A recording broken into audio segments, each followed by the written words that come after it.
Nah, kenapa saya tadi bilang solar cell itu masih teknologi yang belum sempurna, karena masih punya banyak sekali permasalahan. Dan dari beberapa permasalahan yang disebutkan pada video tadi, padahal video tadi itu 2019 ya. Nah, pada 2021 ini sudah ada beberapa yang dipecahkan. Misalnya seperti apa?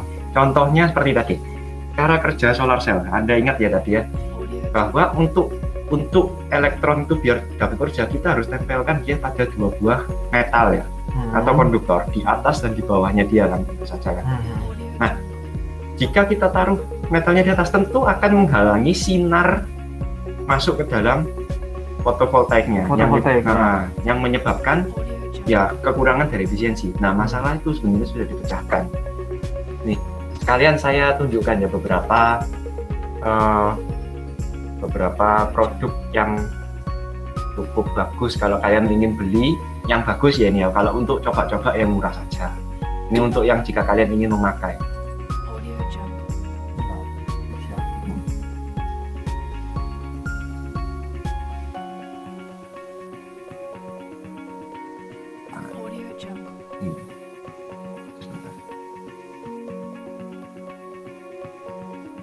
Nah, ini.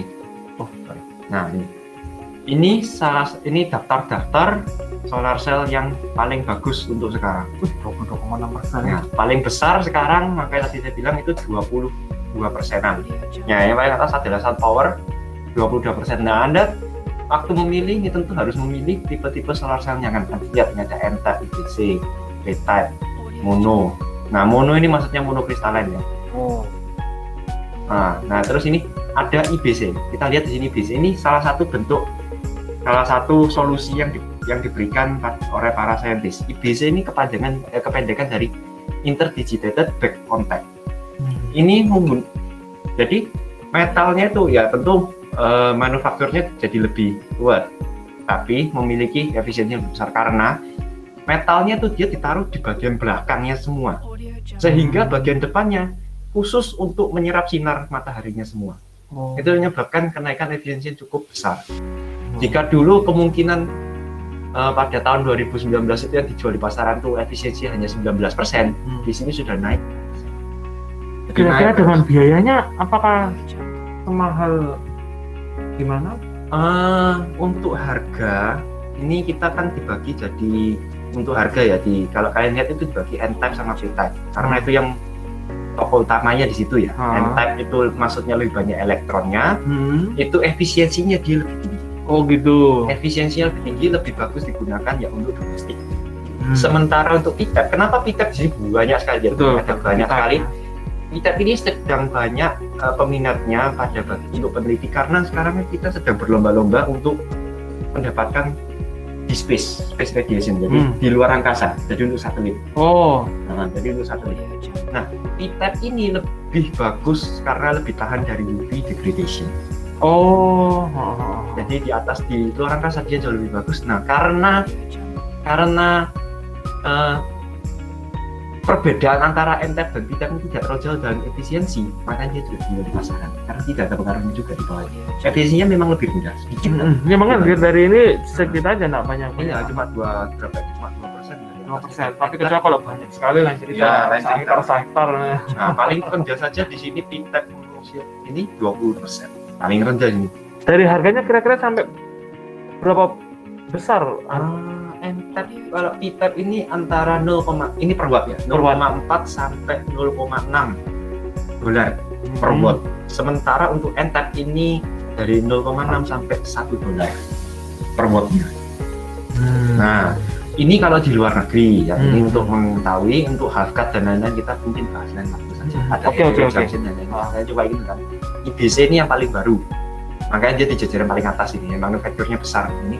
Yang lagi banyak dijual di sini, yang lagi apa namanya? Di Surabaya sendiri saya sih P-type. P-type jenis mana ya? P-type half-cut ini ya punyanya bawah ini yang agak bawah mungkin 17%, 19% mungkin harganya di sini. Dan dijualnya biasanya kalau di sini 100 watt.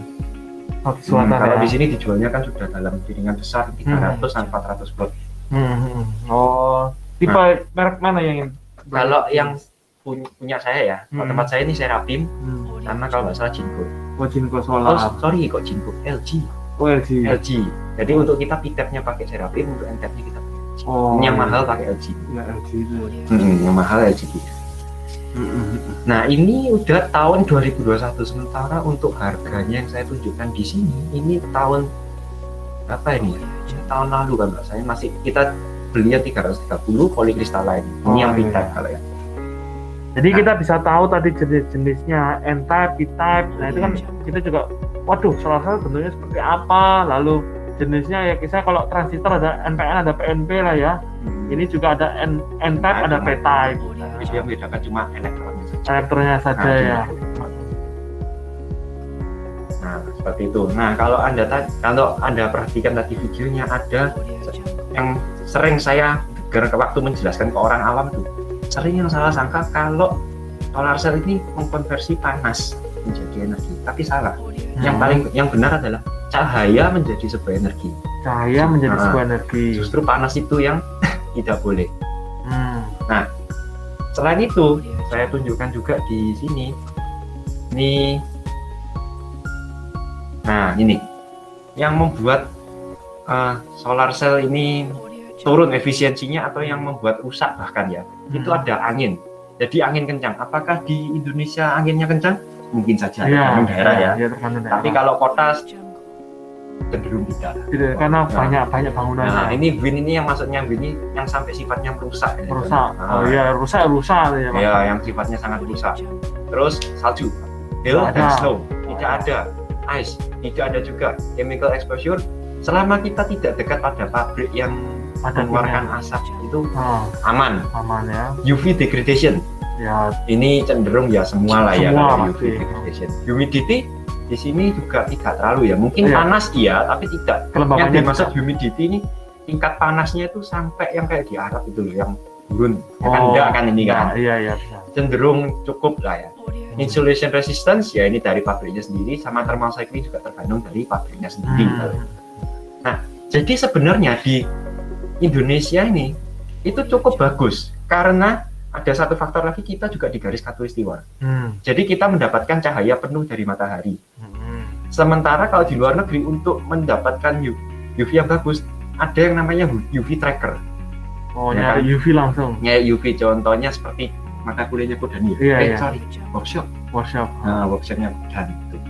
Itu dia untuk mencari di mana sinar UV. Nah, di Indonesia itu tidak butuh. Semuanya sudah ada UV. Nah, sudutnya dia sama matahari itu cukup. Jadi sebenarnya di sini itu cukup bagus untuk dipasangi solar cell. Makanya ada ide-ide seperti itu. Yang kurang di sini kenapa tidak ada yang pakai? Karena pengetahuannya kurang. Betul. Oke, kita bisa lanjut yang ke bisnis plan-nya seperti apa sih? Bisnis plan-nya. Ya, itu karena itu sebagai penutup di ini dasarnya itu ya dasarnya. Nah, tadi kita sudah ngomong harga, kita tidak ngomong inverter ya, di sini. Nah, untuk bisnisnya dia, untuk kalian yang ingin masang sendiri, kalian sebenarnya cuma butuh ya cuma nyoba-nyoba ya, cuma butuh solar cell-nya, inverternya mungkin, atau mungkin justru tidak butuh sama sekali kalau kalian cuma butuh DC, listrik DC-nya ya. Kalau butuh AC baru butuh inverter. Kalau tidak ya tidak usah, atau mungkin bahkan kalian ingin mencoba membuat inverternya sendiri untuk percobaan pakai solar cell. Nah, kalau kita lihat di sini banyak sekali sebenarnya itu biaya-biaya yang tidak diperlukan. Nah, ini cuma kalau kalian ingin masang di rumah. Nah, karena ada biaya-biaya ini, sebaiknya kalau kalian ingin memasang itu kalian perjanjian dulu di awal sama arsiteknya kalau kalian belum bangun rumah. Jadi dia sediakan tempatnya, memang tempatnya, karena sering ada perdebatan antara ya yang ingin masang solar cell-nya dengan pendesainnya, karena yang desain sudah tidak buat untuk itu karena tempatnya udah jadi. Ini jelek kalau dipasangin tapi butuh. Ya seringkali perdebatannya seperti itu. Jadi lebih baik ngomong di awal biar sediakan tempatnya seperti itu. Nah, untuk harga kita ini masang berapa? Yang ini kita masang penawarannya di sini berapa? Kita tulis di sini. Oh ini 4.000 watt di sini. 4.000 watt. 4.000 watt harganya memang cukup mahal, masih di sini 64 juta. Tapi seperti yang saya bilang, setiap tahunnya ada penurunan harga di solar cell ini sebenarnya, karena ada terobosan-terobosan baru, tingkat efisiensi ditinggikan, sehingga dimensi atau berapa buah yang kita butuhkan semakin berkurang. Kalau dilihat di sini, gitu. Yang mahal kan sebenarnya kan di sini. Di serafimnya itu. Iya. Kalau semakin efisien maka semakin sedikit serafimnya itu. Mungkin butuh 10 biji atau sekian. Ya, karena paling mahal kalau lihat di harganya di solar power system equipment dan inverter monitoring. Wah, itu memang mahal memang. Mahal. Misalnya itu kan memang hanya instalasinya saja ya. Instalasinya saja memang harganya jadi mahal, tapi ini 4.000 watt. 4.000 watt. Berarti rumahnya darinya 8.000. Wih, 8.000. Rumah saya itu cuma 2.200. Kalau harga kasaran per 1.000 wattnya itu kita 20. Itu harga ya karena karena kita sudah memperhitungkan semuanya termasuk pendesainan tempat. Nah, ada yang perlu diperhatikan juga waktu kalian ingin memasang sesuatu yang harus kalian pertimbangkan, yaitu mengenai shading. Oh, shading. Nah, jadi waktu kalian taruh itu tidak boleh dia tertutupi oleh matahari, apalagi cuma tertutupi sebagiannya. Kalau mau ketutup semua mending. Oh, jangan sebagian, karena itu ya karena dia pasangnya kan bagus sekali dan paralel. Lebih rendah. Nah, kalau dia dapat yang ada voltage yang lebih rendah ya dropsnya yang tegangan. Tegangannya pasti drop. Oh, nah kalau shading sama tetangga sebelah gimana? Ya jangan. Waduh. Jadi kalau kalian memang punya rumah yang paling tinggi di daerah kalian ya aman. Oh, begitu ya. Atau kalau kalian kanan kirinya kosong dan kalian tahu tidak akan ada pembangunan di sana dalam waktu sekitar 25 tahun atau ya 10 tahun ke atas deh. 10 tahun ke atas deh. Aman dah kalian pasang. Nah, seperti itu. Dan satu lagi, kalau misalnya kalian punya pabriknya sudah tua, atapnya itu mau jebol, jangan dipasang. Ya jangan dipasang. Apa kita tahu? Oh ini 5 tahun lagi sudah berkarat, kamu jadi dipasang sih perbaiki kondisi mending. Oh gitu ya. Nah, karena ini kalau udah dipasang mau dijebol lagi kan ya. Emang pangkon-pangkonnya. Pangkon-pangkonnya masang lagi, manggil tukang, nah bayar lagi. Wah, iya. Nah, tadi kita ada yang ngomong investasi. Nah, ini salah satu contohnya kita untuk strategi penawaran kita membantu menghitungkan simulasinya dia. Oh betul. Simulasi berapa lama waktu yang dibutuhkan untuk modal balik. Nah, untuk pembisnis biasanya dia tahunya IRR ya, internal rate of return. Ya ini udah bahasan anak bisnis. Oke. Nah, dari sini kita lihat nilai investasinya 59 juta. Kapasitas terpasang 3.900. Price per watt point-nya kita masang $1. Energi yang dihasilkan sekitar 5.300 per tahunnya. Megawatt ya per tahun. Megawatt. Nah, harga listrik per kWh 2 tahun sekitar 442 flat, ini ada hitungannya sendiri. Payback years-nya kira-kira 6 tahun. Nah, jadi kita sebenarnya ada satu lagi contoh. Cuma ya saya sebut aja di sini. Iya, Nah, contohnya yang satunya tuh dia masang wattnya lebih rendah, nilai investasi juga lebih rendah, tapi dan juga payback years-nya dia juga lebih sekitar 9 tahun. Kok bisa gitu ya? Nah, memang semakin tinggi, memang semakin banyak masangnya, memang semakin banyak nilai investasi. Ini saya perlu tekankan, ini di perumahan ya? Iya, perumahan. Ini di perumahan atau di sebuah rumah, bukan pabrik. Kalau pabrik ininya lebih tinggi lagi nanti. Ini bisa lebih rendah, bisa 5 tahun atau 4 tahun. Karena pabrik bagi yang sudah semester atas bakal mengerti kalau untuk pabrik-pabrik itu dayanya kan sifatnya induktif. Betul.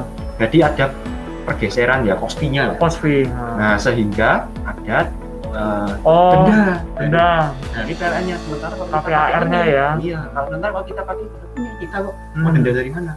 Nah, di situ makanya kita ngomong kalau pabrik lebih murah. Iya, karena betul karena kita memakai KPR-nya sendiri ya. Nah, iya betul. Nah, dan ini tadi saya bilang kalau lebih tinggi juga lebih mat di sini. Tapi jangan dipaksakan ya. Kalau memang kalian butuh cuma 1.000 ya 1.000 aja pasang. Ini cuma saya bilang. Berarti perkiraan di sini kira-kira untuk payback-nya ini berarti sekitar 6 tahun, 60 juta investasi sudah balik ya. Tinggal kita memakai itunya ya. Sudah balik, tinggal dapat untungnya. Dapat untungnya. Dari 6 tahun. Dan seperti yang ketahui tadi, untuk pemasang untuk umurnya solar cell itu masih 25 tahun. 25 tahun. Makanya kita ngomong investasi tunggal berani, nggak investasi di sini. Tapi ya kalau dilihat ya sebenarnya bagus loh. Indeks IRR itu semakin, nah untuk pengusaha atau nanti kalau misalnya kalian punya usaha, kalian lihat IRR ini yang lebih tinggi itu yang dipilih bisa. Jadi ada 2 penawaran, satu 18%, satu 20%. Iyalah. Intinya semakin bagus, semakin tinggi semakin bagus. Untuk solar cell 18% ini termasuk cukup tinggi untuk solar cell. Nah, dan ini mungkin masih bisa lebih rendah karena jika PLN ada kenaikan harga kita nggak mau. Karena sebagian kita udah pakai punya sendiri. Oh iya betul. Jadi kalau ada misalnya kenaikan harga mendadak gitu, ya kita nggak terlalu pusing juga karena ya itu karena kita udah punya daya separuhnya itu sudah separuh kita sudah cover sendiri. Apalagi kalau kan pabrik malam kan ya foto, siang kan baru terpakai kan, berarti memang benar-benar penuh di sini. Memang dia kepakai terpenuh di sini. Pakai di siang harinya. Ya itu contoh-contohnya seperti itu. Nah kalau memang tadi jarang-jarang pakai di rumah gimana itu? Itu tadi dikembalikan ke PLN. Oh nanti akan ini lagi dikembalikan ke PLN. Itu kalau jarang-jarang pakai. Tapi sekarang WFH ya pasti di rumah terus. Di rumah terus dan kebetulan waktu WFH sekarang harga listrik kalau nggak salah turun. Turun. Nanti kalau kita naik lagi itu ya pusing di situ. Harga USD yang digunakan ini kan karena dalam dolar kan 0,9 dolar ya, nah itu kita pakai 15.000 waktu itu. Nah ini contoh-contoh yang lain seperti saya rasa nggak perlu. Ini untuk contoh shading dan lain-lain kita pasangnya di situ ya. Oh ya kalau perlu tahu kita pakainya PVC ini untuk simulasi kalau perlu tahu. Oh gitu. Ya ini contoh-contohnya ini sudah tidak ini. Oke. Ini udah bagian tekniknya semua ini. Ini untuk penyajian kalau misalnya ada mereka punya orang teknik sendiri atau ya penasehat teknik sendiri lah. Oke. Nah itu mengenai penjelasan dari Kak Tony yang mengenai solar cell dan teman-temannya ini. Biasanya kita bisa tahu jenis solar cell seperti apa, di umumnya seperti apa, lalu teknologinya seperti apa, dan saya juga baru tahu kalau bisa sampai cuma hanya 22%. Saya pikir semua solar cell itu bisa 80%, 50%. Ternyata tidak.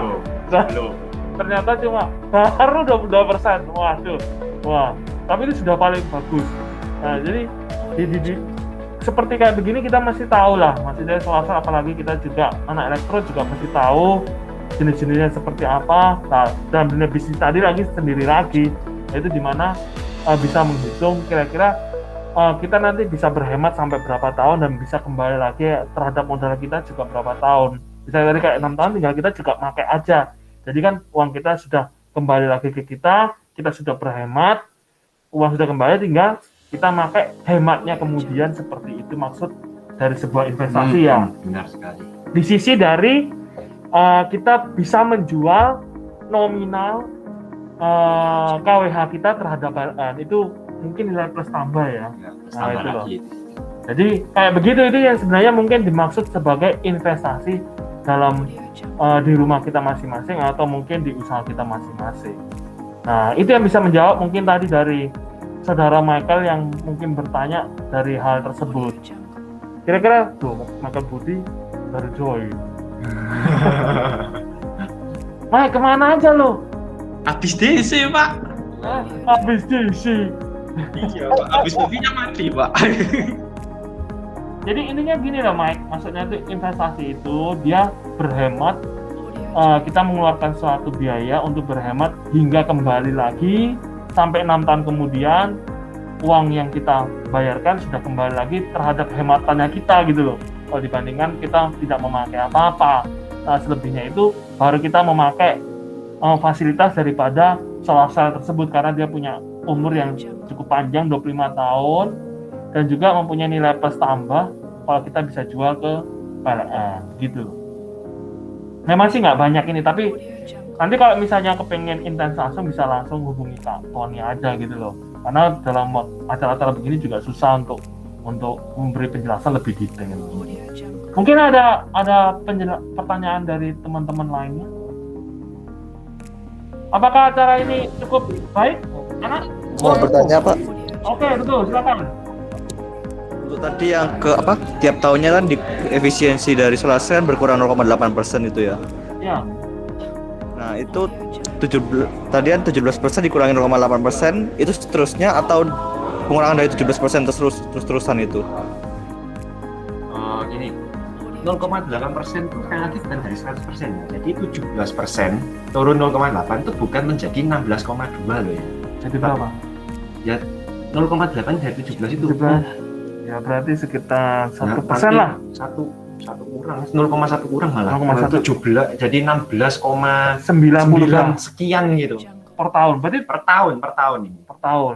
Nah, jadi ya makanya diperkirakan umurnya sampai layak guna ya. 25 tahun itu bukan 25 tahun umurnya dia itu bukan berarti tidak menghasilkan listrik total. Menghasilkan tapi sudah lebih baik diganti aja gitu. Sudah sedikit sekali fungsinya dia itu. Apakah sewaktu 25 tahun itu udah memang wayai ganti atau mungkin 10 tahun atau 15 tahun? Kan tingkat penurunan saya tadi anggap saja 16,9, habis itu 16,8, 16,7 cukup lama ya sebenarnya. Sampai 15%, 14% itu juga masih baik. 15%, iya masih cukup lama. Oh, iya. Ya ini dihitung dari ubiquitity saja. Nah, itu, tapi kalau tiba-tiba gini Kak, kalau saya sudah misalnya 10 tahun ya, sudah menurun misalnya jadi 15 ya. Saya 16 lah, tadi 16,9 berarti kalau turun berarti anggap aja 10 tahun jadi 16. Nah, 16%. Tiba-tiba ada solar cell sudah efisiensinya 30%.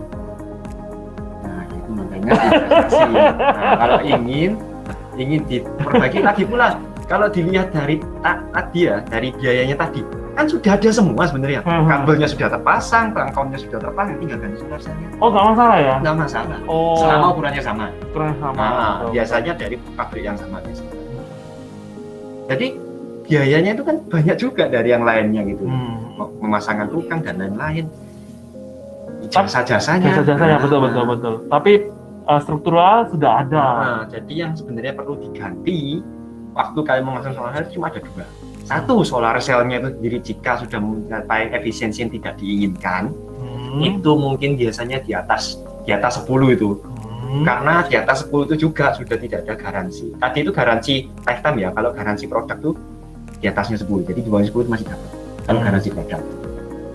Nah, seperti itu. Satu lagi itu inverternya, kalau umur inverternya rata-rata 10 tahun. Seperti itu. Kalau inverter ya Inverter nggak bisa dibilang, nanti bisa cari yang lain. Cari betul. yang lain. Yang masih perkembangkan kan masih solar cell. Solar cell karena perkembangannya jadi terus menerus. Oke, yang lain ada pertanyaan lagi? Teguh cukup jelas ya. 0,8 itu bukan maksudnya dari 100% bukan jadi 16,2, tapi masih 16,9 sekian. Dari 17. Berarti kalau pengguna solar cell itu bisa lebih dari 25 tahun ya, nggak masalah berarti ya? Tidak masalah. Itu perkiraan juga dihitung dari, ini kan UV degradation saja kan, dari suhu dan lain-lain itu juga mempengaruhi loh. Sebenarnya, walaupun di Indonesia ini suhunya tercakup cukup pas untuk solar cell, nggak seperti kayak di Arab sehingga perlu pendingin atau dan lain-lain, salju dan lain-lain, ya seperti itulah. Pinter-pinter juga. Ada yang mau bertanya lagi? Mana kawan?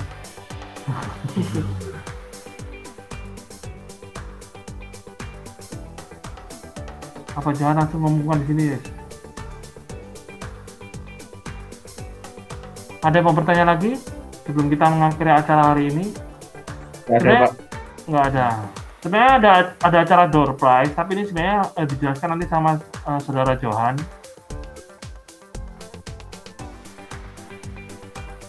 Atau tak jelaskan? Oke. Silakan yang panitia door prize-nya.